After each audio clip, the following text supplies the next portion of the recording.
The Weider principle of the split system is the most important principle in your bodybuilding program, because without an understanding and the application of the Weider split system, you'll never be able to achieve a symmetrical and well-proportionate body.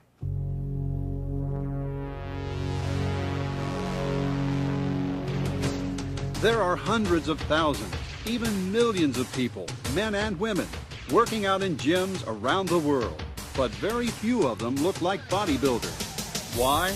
Well, certainly genetics has something to do with it. Some people are just more physically talented than others when it comes to building muscle. But another reason is simply this. To look like a bodybuilder, you need to train like a bodybuilder. Simply lifting weights without an understanding of what kind of program you need to achieve your goals just doesn't work. If just lifting heavy and working hard were all it took, then a ditch digger or construction worker would end up winning the Mr. Olympia contest.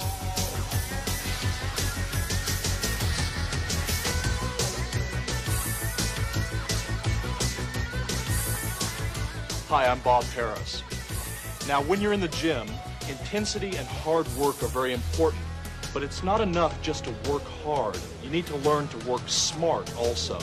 You should be going for an intensity of effort in the gym and also an intensity of effect. The exercises that you're doing should have the most maximized effect on the muscles themselves. It's not just enough to push the weight. You have to know how the body part is actually working to have the most effective outcome of the exercise. When we look at the sport of bodybuilding, it's very similar to other sports. If you want to become a great runner, you run. If you want to become a great cyclist, you ride a bicycle. If you want to look like a bodybuilder, you need to train like a bodybuilder. You need to train in a sport-specific manner.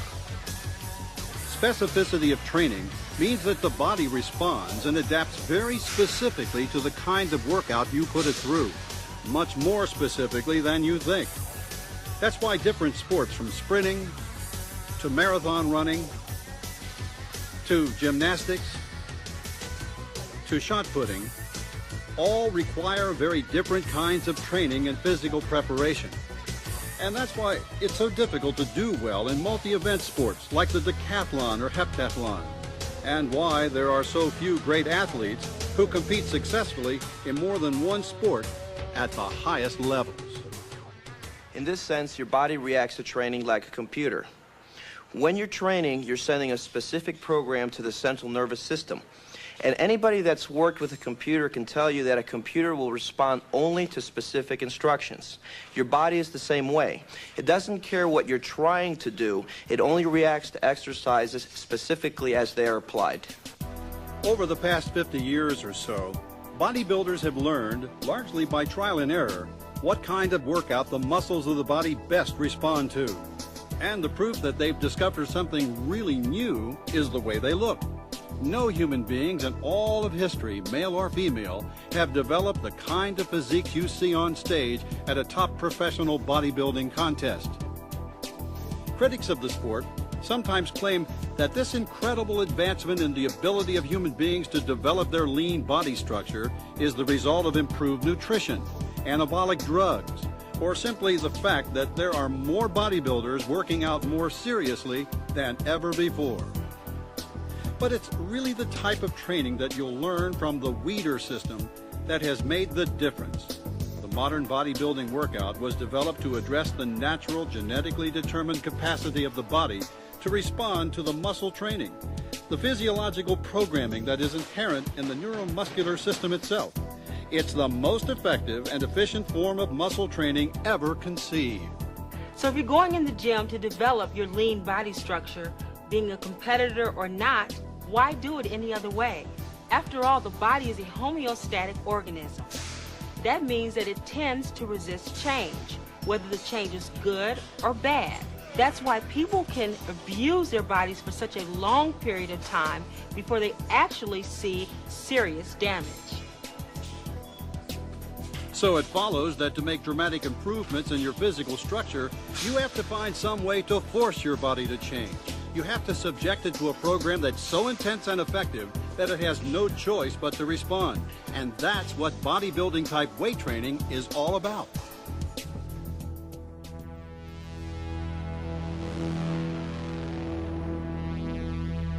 basis of any kind of weight training is the principle of progressive resistance. That is, when you take a significant amount of resistance and work your muscles against it. While using this resistance, your muscles will tend to get stronger and bigger. As your muscles get bigger and stronger, you have to start slapping on more weight to build more muscle size. This is the Weider principle of progressive resistance. It's a good principle, it's a smart principle, use it. There's a Greek myth that goes back thousands of years which describes the process exactly. Milos of Crotona is said to have begun picking up and lifting a young calf every day. As the calf grew larger and heavier, he continued this practice and therefore grew progressively stronger to the point where he was still able to lift the animal when it became a full-grown bull. This is exactly what you do with bodybuilding type weight training. Only instead of hefting farm animals, you use barbells, dumbbells, and various types of machines to provide the necessary resistance. The idea of progressive resistance is that the muscle adapts as a greater load is put on that muscle during the time of doing resistance training. Progressive resistance means either increasing the intensity in one of two ways, either a greater workload by the number of repetitions or a greater workload by the number of pounds that are placed on a bar or on the piece of equipment.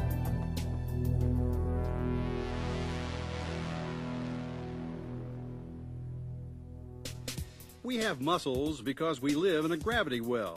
Our muscles allow us to overcome the force of gravity and move around the surface of the planet.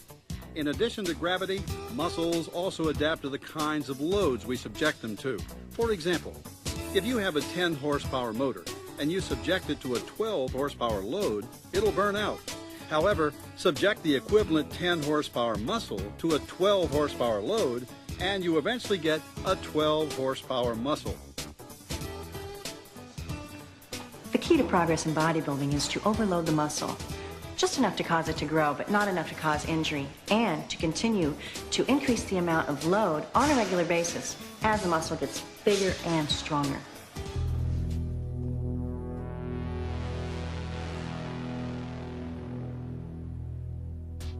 There are basically two types of muscle fiber. Red, aerobic fiber, is long-distance endurance fiber, capable of contracting over and over for long periods of time. White anaerobic fiber, on the other hand, is short-duration sprint fiber, lacking in endurance, but is 22% larger than red fiber and capable of generating much more power. Everybody has some of both types of fiber in their bodies, although the amount of fibers and the distribution of fiber types in various muscles of the body varies tremendously from individual to individual. And it's the kind of fiber that predominates in the body that largely determines what kind of performance that body is best suited for. Just think of the difference between a muscular sprinter and a lean endurance runner. Both types of fiber can be made bigger and stronger or hypertrophied by weight training, and top bodybuilders seem to need a mixture of both fiber types in order to be successful. If a bodybuilder is too mesomorphic, has too much thick white fiber, he or she may be too blocky and lack aesthetics to win bodybuilding contests. They may be better suited, perhaps, to something like weightlifting. If a bodybuilder is too ectomorphic, has too much lean red fiber, he or she may excel in aesthetics, but have trouble building sufficient mass. Incidentally, there is more to muscle size, shape, and volume than muscle fibers. Muscle cells are complex, and the bodybuilding look also involves things like mitochondrial mass, the size of the internal organs of the cells that produce energy, glycogenation, the amount of carbohydrate energy stored within the cell, the blood supply to the muscle, and water. Did you know that muscles are about 75% water?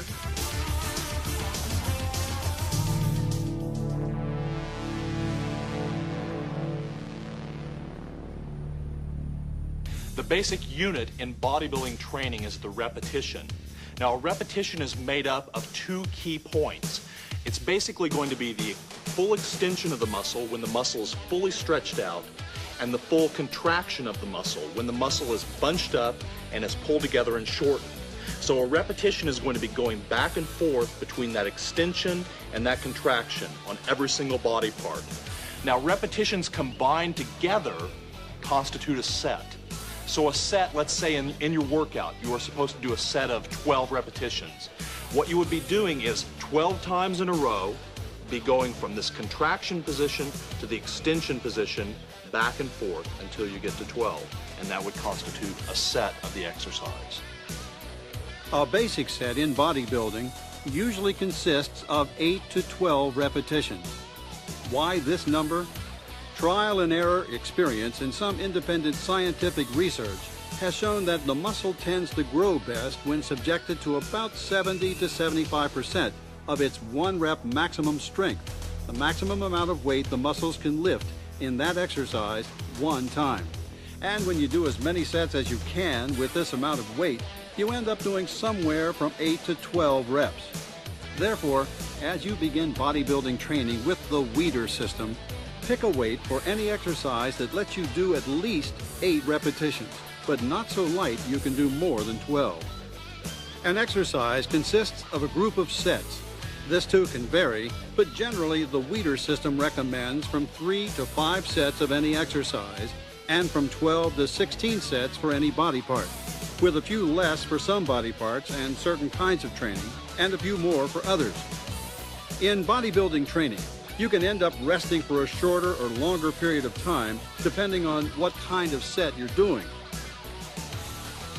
For mass training, for example, in tape 7, you rest for several minutes. Using certain intensity techniques in tape 9, you may not rest at all between sets. But for the purposes of getting started with the Weider system workouts, you should rest from 30 to 60 seconds between sets. Or if you're training with a workout partner, do your set, rest while your partner does their set, then jump back in and do your next set.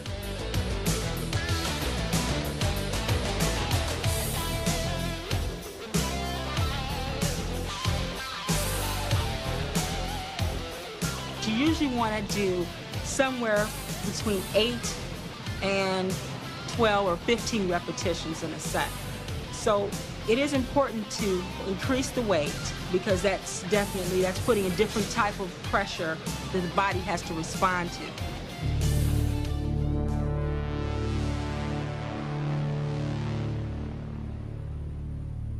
In the early days of the sport, bodybuilders trained like weightlifters, training the whole body 3 times per week. But they soon found out that you can't train the whole body in one workout and still have sufficient intensity for all the body parts.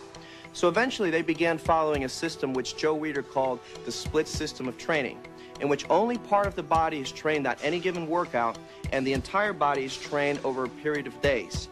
The split system of training takes several forms.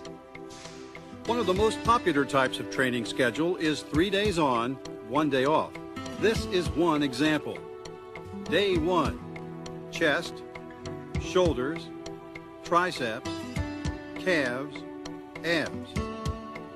Day 2, back, biceps, forearms, calves, abs. On the 3rd day, thighs, hamstrings, abs. And on day 4, rest. And this is an example of a workout arranged over a 4-day period. Day 1, chest, triceps, abs. Day 2, back, biceps, forearms, calves. Day 3, thighs, hamstrings, abs. And on day 4, shoulders and calves. And on the 5th day, you rest. Now, of course, you're not a machine, so you want to make sure you get plenty of rest. If you need a day off, don't feel bad about taking that extra day off. Your recovery time is just as important as going in the gym and training hard. Overtraining can be devastating to your workout. It can cause an injury. So it's very important to train hard, but take that extra day of rest if you need it. Remember that overtraining, pushing your body too hard, increases your chances of injury. Therefore, you can add an extra rest day at any point in your workout program. Or if you're especially tired, try taking 2 days rest at the end of your 3-day routine or your 4-day routine. The point is, the more you're able to rest and recover, the stronger you'll be in your workouts and the better your body will respond. With the double split training system, you train twice a day instead of once, training a major body part in the morning and doing detail work or cardiovascular training in the second workout. Using this system, you're actually doing less rather than more because you're doing much of the work you'd normally do in one training session and dividing it into two. Here's an example. Day 1, AM, chest, shoulders. PM, triceps, calves, abs. Day 2, AM, back, biceps. PM, forearms, calves, abs. Day 3, AM, thighs, hamstrings. PM, abs. And on the fourth day, rest. It takes me 4 days to cover the full body. I train chest and biceps on day 1. On day 2, I train legs. And if you didn't notice, I train chest and biceps on day 1, which is part of, upper body. So then on day 2, I'm covering legs. So while I'm training legs, my upper body is getting a day of rest. Day 3, I go to shoulders and triceps, so I'm back to my upper body again. And day 4, I train back. And day 5 is my day off, and then I start over again. I work with a split system. I split my body over 4 days, so that after my 4th days, I finished my whole body training. When I started training, I was 16 years of age, so obviously I started on a 3 times a week schedule. I would do 1 exercise per muscle group, probably on a 10-8-6 basis, 10 reps the first, 8 reps the same poundage, and 6 on the principle that my energy was diminishing. And of course it wasn't, but that's the way I thought, that my energy was diminishing. So I would do 10, 8, and 6. And as I progressed, then I started to realize that if I wanted to do more work and more overloading, I would have to work on split routines. So I would kind of split the body into 2 parts. So now, was this training twice a day or just once? No, this is once a day. Right. The only time I trained twice a day was 3 weeks before my first national contest, Mr. Britain. I just finished my business administration degree, and I had 3 weeks to train, and so for 3 weeks I trained morning and night. I trained twice a day. I'll do a heavy and a light system, like 3 days on, 1 day off, and I'll go heavy on the first cycle, and then I'll go light for the next body part. And vice versa, it goes like that. The 4th day being my off day. I think all bodybuilders in general know that rule, and they use that.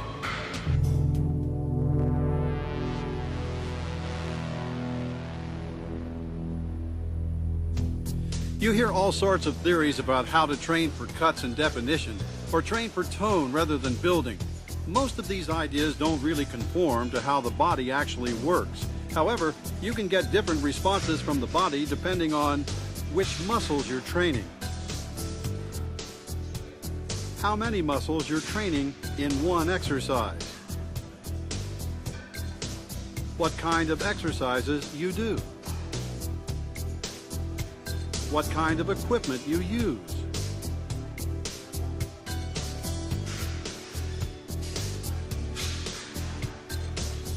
and what kind of intensity techniques you employ.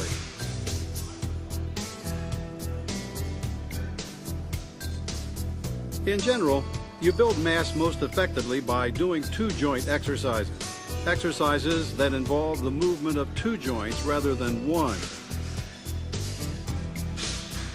Doing exercises that use a lot of muscles rather than working smaller areas in isolation. Training with free weights, barbells, and dumbbells rather than machines or cables.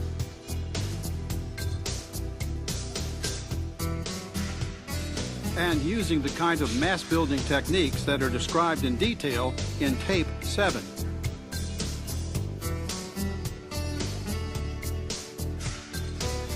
Quality training for things like definition, separation between muscles, and the development of the small muscles generally results from doing 1-joint exercises.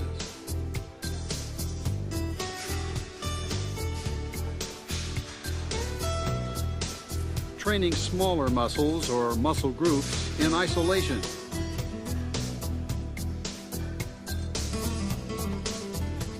Using a variety of free weights, machines, and cables.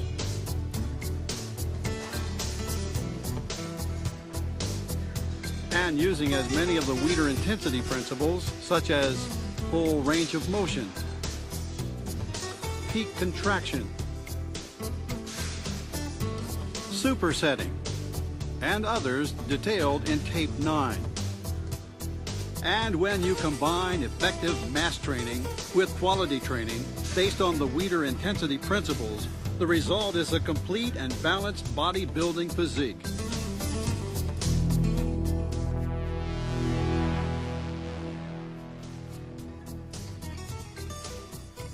You generally build muscle more easily with free weights than with machines, because the body responds to something that is heavy more fully than resistance, which is merely hard.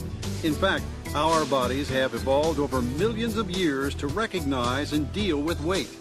But little in our evolutionary history has prepared the body for pushing a resistance that slides back and forth along a track or rotates on a cam.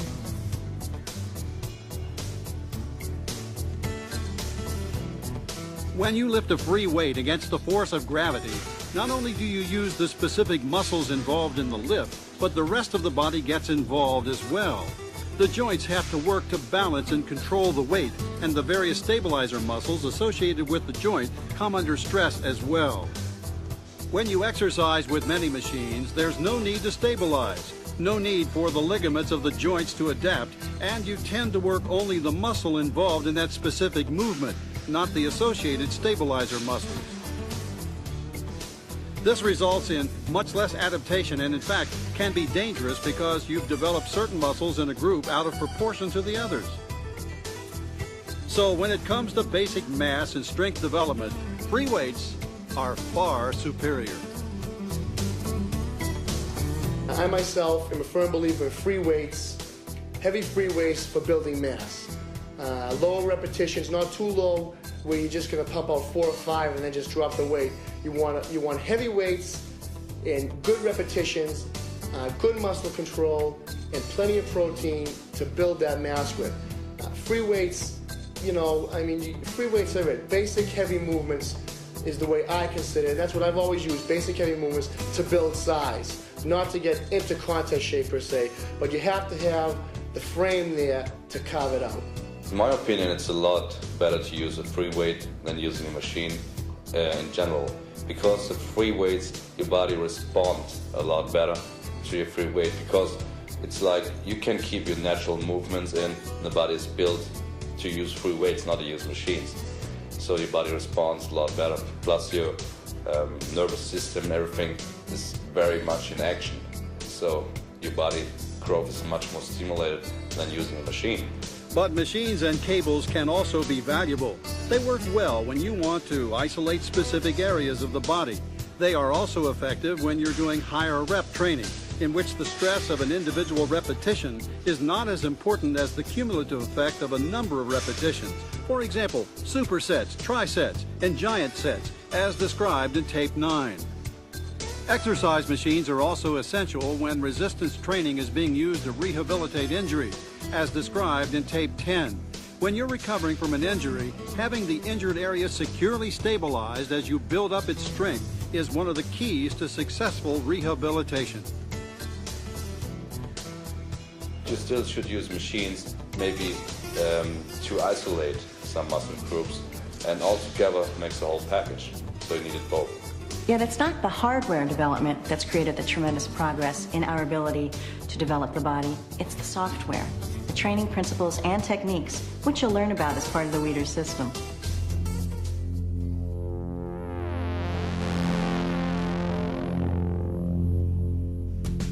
Later tapes will deal with all sorts of advanced Weider intensity principles, but there are certain basic principles that you should learn and employ right from the beginning. The first is full range of motion.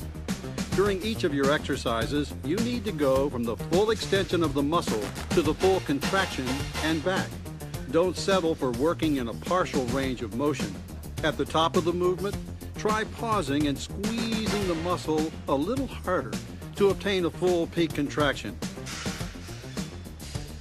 Second, control the weight. Never throw a weight around. Don't get careless. Just learn to concentrate and keep total control of the weight in every rep of every set. Third, no cheating. Cheating in weight training refers to using extra muscles or techniques like swinging the weight up using inertia to help perform the lift. Instead, lift and lower the weight using the specific muscles involved in that lift, with no help from other muscles and no cheating. I don't cheat. I don't use cheating principles. Sometimes I will when I'm weaker and I'm dieting and I'm not feeling really energy. I'll need to cheat a little bit because I don't have a trainer or someone that helps me. Fourth, continuous tension. When you lift or lower a weight, you should feel your muscles working smoothly throughout the whole range of motion. This means not only lifting the weight under control to a position of peak contraction, but lowering the weight under control as well, rather than letting it drop. Throughout the movement, you keep the tension on that body part, so you never really lock out, because a lot of times when you lock out, you could stay in that position for quite some time. There's no pain there. So what you want to do is keep the tension on that body part. Fifth, keeping the mind in the muscle. Remember, you're training muscles, not lifting weights. Don't think about the weight, think about the muscle and what it's doing. It's very important to mentally prepare yourself before going to a gym for a workout. If you're going to a gym to fraternize, then I wouldn't worry about mentally preparing yourself. But when you go to a gym to work out, which is what you should be doing, you have to concentrate, especially on the muscle that you're working. There's a mind-muscle link there where your body is going to react the way your mind feels. If you feel up for a workout, then you're going to get a great workout. If you feel lackadaisical and you don't really want to go to the gym, then there's no way you're going to get a good workout. So mentally preparing for a workout is just as important as stretching or anything else you would do to get ready. And finally, training to failure. Failure in a bodybuilding set is not the same as exhaustion.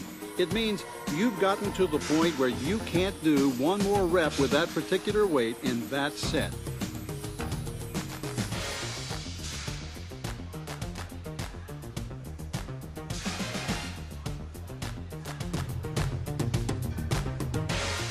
It takes more effort to stop and think about each and every repetition than it does to just say, okay, I'm gonna do 12 repetitions with this super heavy weight, and all you're thinking about is moving that weight.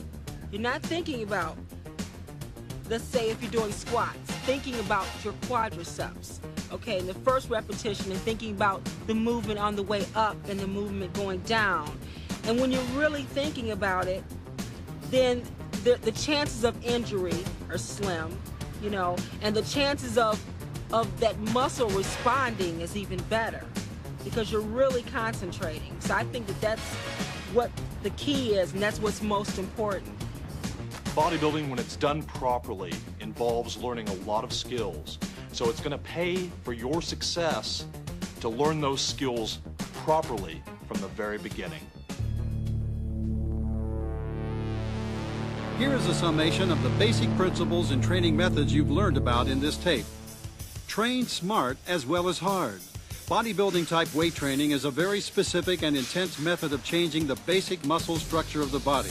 And the key to success in bodybuilding training is utilizing all of the Weider training principles.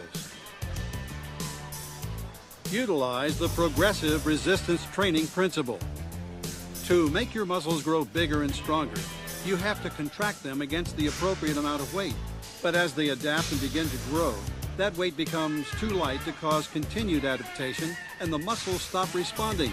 At that point, you add weight to the exercise to challenge the muscles further and continue to add weight on a progressive basis to keep pace with the continuing development of your muscle structure.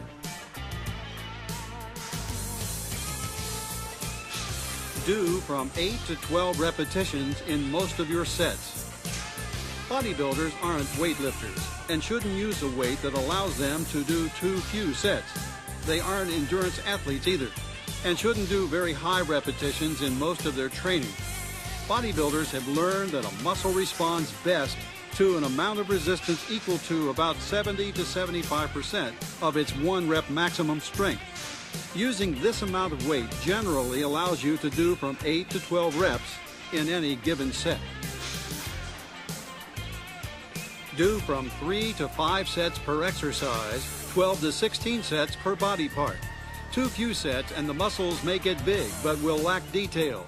Too many sets will limit the amount of size and strength you can achieve and increase your risk of injury through overtraining.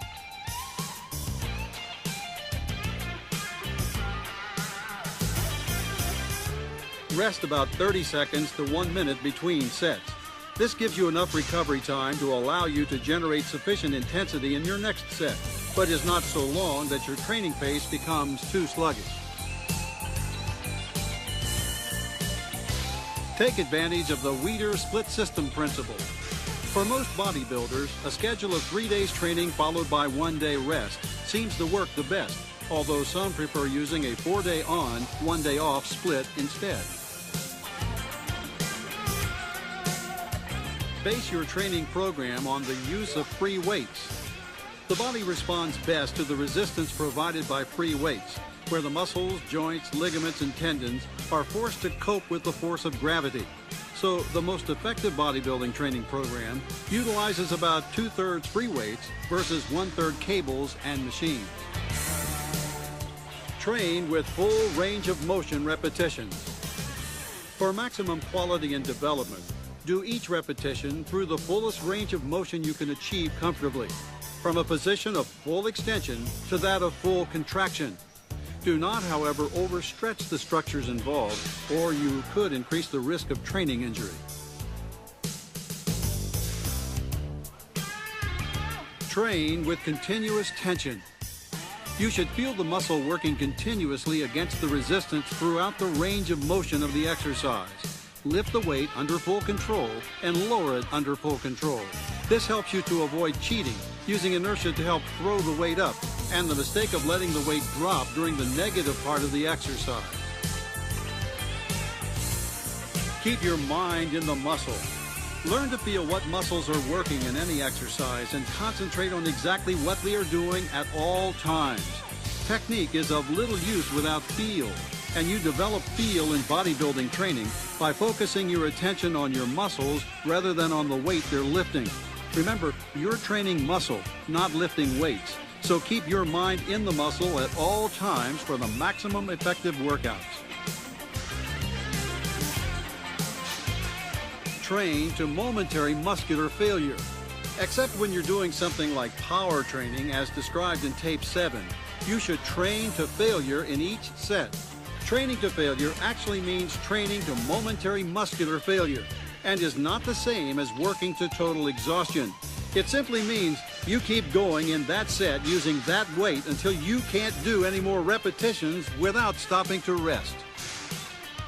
The split system is one of the most important principles.